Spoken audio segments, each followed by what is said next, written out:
Welcome to the Costbars Project Portfolio Management Demonstration.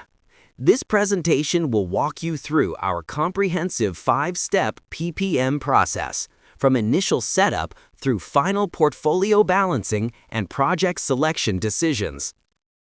Project Portfolio Management, or PPM, is a generally accepted process for managing an organization's pipeline of the continuous growth of initiatives to be undertaken by the business and the IT community.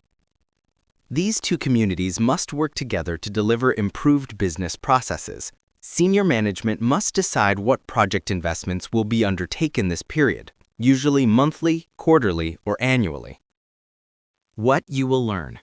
1. Prerequisite workflow process. Prepare project metadata for project selection.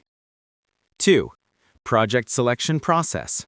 How to use Costbars Project Pipeline Scheduler.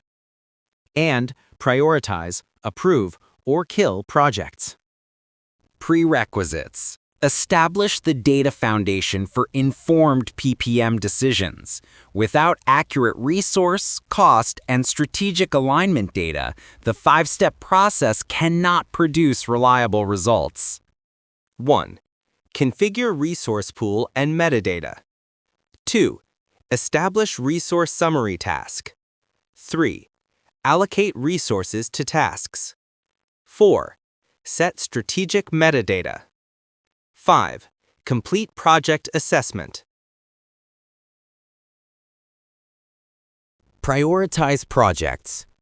Score projects. Level resources. Select projects. Balance the portfolio.